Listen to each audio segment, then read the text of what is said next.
5:18 a.m., Minneapolis, Minnesota. Snow drifted sideways across University Avenue as rotor wash from a low-flying helicopter flattened the frost on parked cars. Federal radios crackled. A perimeter tightened. Within 90 seconds, 3 buildings were breached. 36 students were already missing.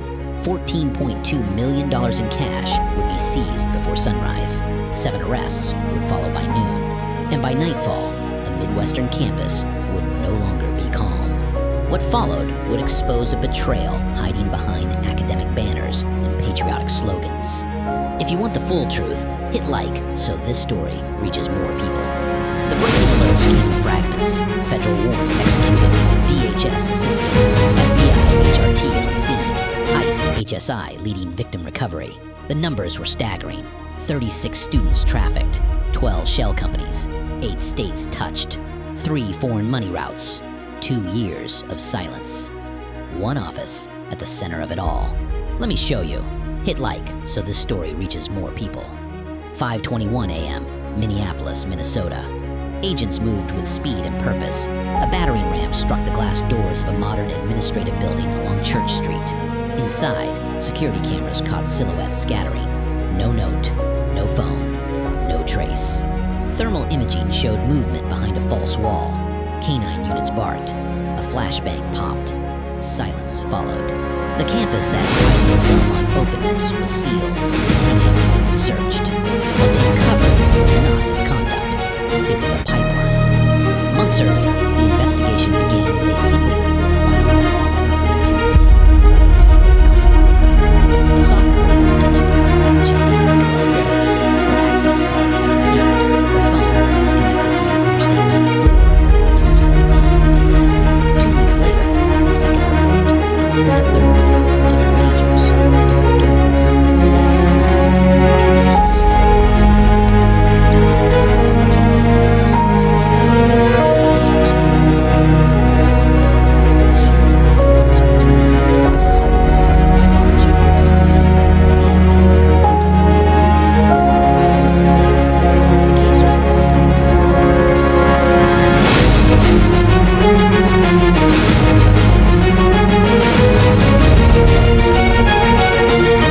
tied to defense contractors. The deeper agents dug, the more the paperwork aligned with a single signature. An executive authorization used sparingly, then frequently, then almost exclusively. For years, the subject at the center had been living a second life. Surveillance revealed late-night meetings at a townhouse in Linden Hills. Cameras caught a university-owned SUV arriving at 10:08 p.m., leaving at 1:34 a.m. Phones recovered later would show encrypted channels labeled registrar, aide, and alumni. Behind the ordinary language, something darker was evolving. By August, federal analysts mapped financial anomalies. $2.6 million wired through a Delaware LLC. $4.1 million routed via Panama City.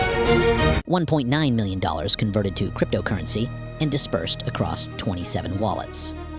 Offshore accounts in the Cayman Islands lit up on a timeline spanning 26 months. The numbers were staggering.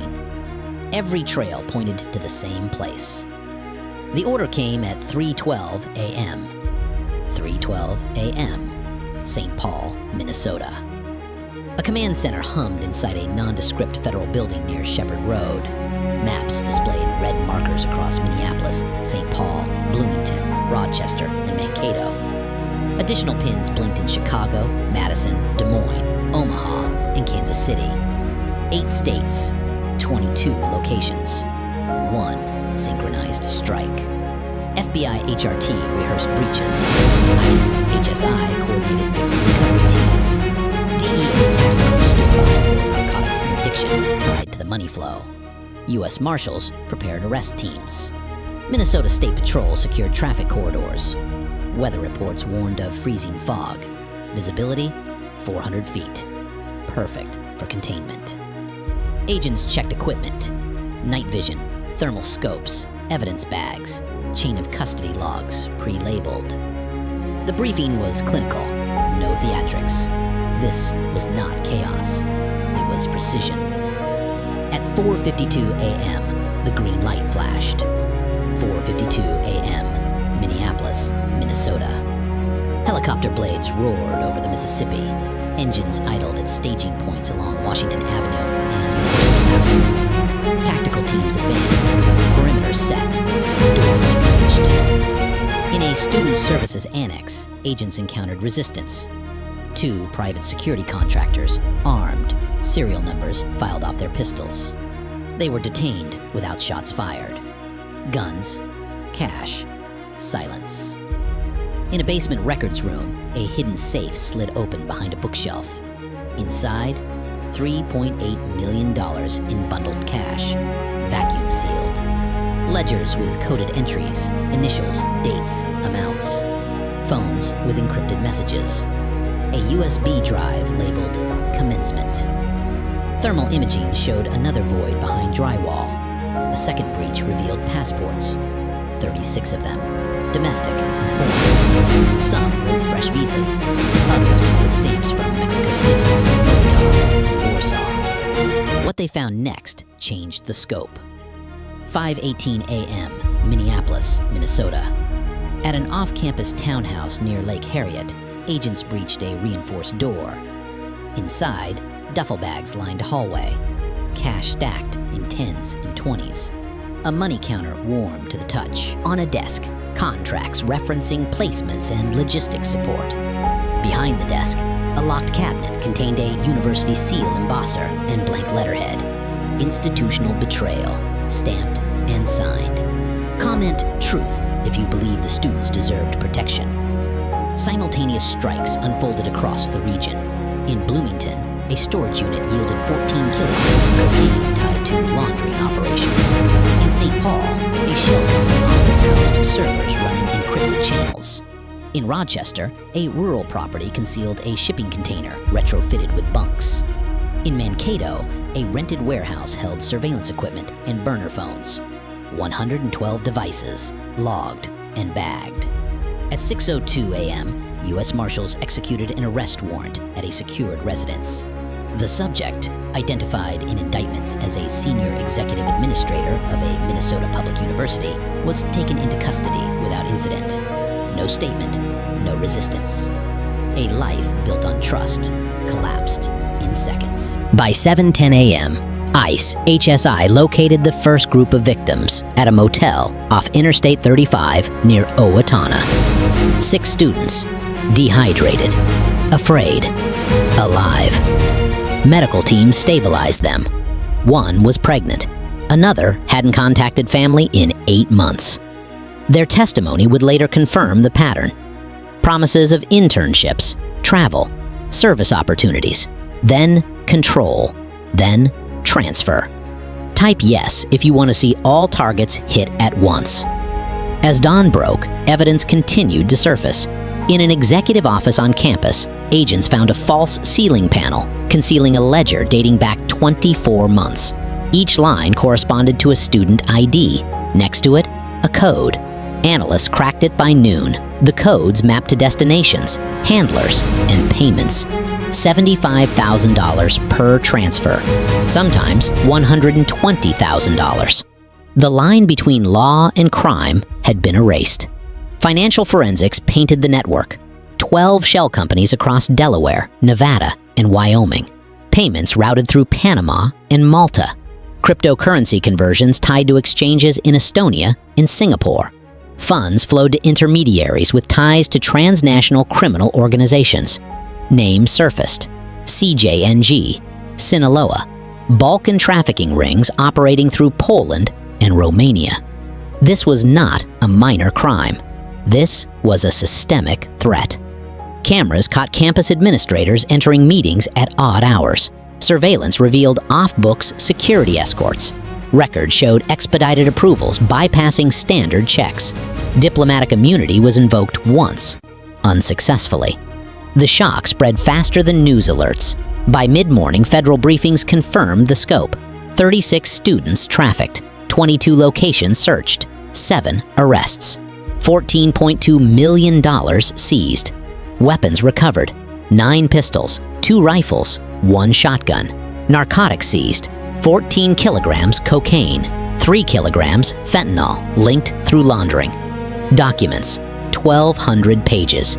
Devices, 146. Share this video so communities understand what was hiding. The human cost came into focus as interviews began.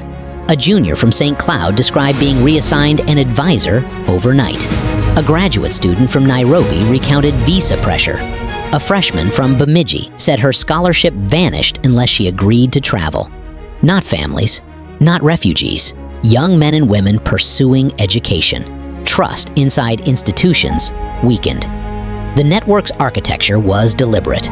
At the top, an executive authorization gate. Below it, compliance officers who looked away. Third-party contractors providing transport. International handlers coordinating transfers. Money launderers cleaning proceeds through real estate in Minneapolis, condos in Miami, and farmland near Sioux Falls. Every trail pointed back to the same authorization stamp. By afternoon, the campus shut down, classes canceled, parents called, alumni demanded answers. State officials convened emergency sessions. The Department of Justice announced indictments spanning conspiracy, human trafficking, money laundering, and weapons violations. Prosecutors outlined a timeline. January, 2 years prior to the raid, the first irregular approval. By month 6, 4 students transferred. By month 12, 16. By month 18, 28. By month 24, 36. It was not a lapse. It was a program. The arrests continued. At 3:40 p.m., a financial officer was detained in Edina. At 5:05 p.m., a contractor was arrested in Madison. At 7:22 p.m., an intermediary with foreign ties was apprehended at O'Hare. International cooperation followed. Authorities in Mexico City and Bogota confirmed parallel probes. Funds were frozen in Panama and the Caymans. Servers were seized in Warsaw. If this shocked you, comment "Justice" below. As night fell, the evidence room filled, cash counted, devices cataloged, ledgers scanned. Prosecutors prepared arraignments. Defense attorneys arrived. The institution issued a statement promising cooperation. Flags lowered. The campus was no longer calm. In the days that followed, more details emerged. Internal emails showed warnings ignored.